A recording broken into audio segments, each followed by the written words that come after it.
Internationally বিভিন্ন পরিবর্তনের সাথে সাথে সেগুলো নিজের মিউজিকে নিজের কাজের মধ্যে রাখা, সেটার সাথে অ্যাডজাস্ট করা এবং একই সাথে নিজের শেকড়ের প্রতি সৎ থাকা, এই ব্যাপারগুলো আপনি কিভাবে ব্যালেন্স করেছেন বা করেন নীল এখন? আসলেও আমি ফিউশন করেছি সবসময়। আমি বিদেশি ধরো 30 বছরকে যদি আমি একটা নাটশেলে তোমাকে বলি, তাহলে আমি বলবো যে আমার যারা কম্পোজার তারা অনেক ব্রিলিয়ান্ট ছিল, এবং তারা আমাকে দেখেই, যেমন মানাম ভাই আমাকে দেখেই কিন্তু বললো যে তুমি তো, তোমাকে দিয়ে আমি এই সাম্বা এইরকম এটা ল্যাটিন আমেরিকান কাজ করাবো। আমি বললাম মানাম ভাই আপনি তো আমাকে চেনেনও না, আপনি কিভাবে ভাবলেন যে আমি ল্যাটিন আমেরিকান এই টাইপটা আর কি, আমি ক্যালিপসো এরকম একটা আপনি যে করবেন।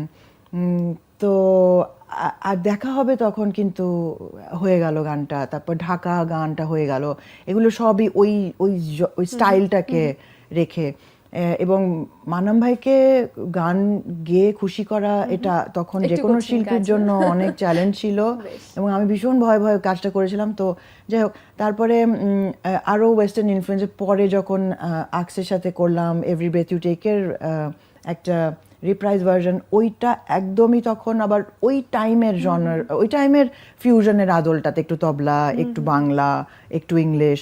তো এই ব্যাপারগুলো এখনো আমার চলমান, ফিউশনের যে আইডিয়াসগুলো এখনো চলমান। তার মধ্যে খুনসুটিটা বেরিয়ে গেছে যে একটা simpler song, sweet simple song.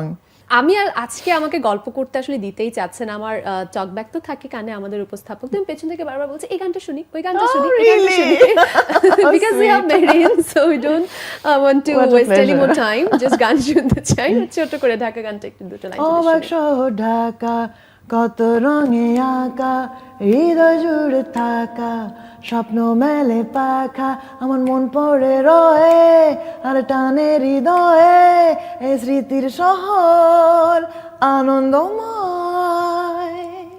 বাহ, একদমই তাই। মানে নিজের শহরকে নিয়ে যখন গানগুলো হয়, ঢাকা নিয়ে বেশ কয়েকটি গান আছে, তার মধ্যে এটি অন্যতম, এবং গানগুলো কিন্তু আমাদের বুকের ভেতরে এক ধরনের অনুভূতি তৈরি করে। তবে সব মিলিয়ে ঢাকাকে নিয়ে আমাদের অনেক দুশ্চিন্তাও থাকে। এই যে ঢাকাকে নিয়ে আপনার গান, বর্তমান সময়ে ঢাকা, সব মিলিয়ে শিল্পী হিসেবে কেমন বোধ করেন? আমি ঢাকা লাভার পুরাই। তা আমার মানে জীবনের উদ্দেশ্যই ঢাকাকে নিয়ে, বাংলাদেশকে নিয়ে।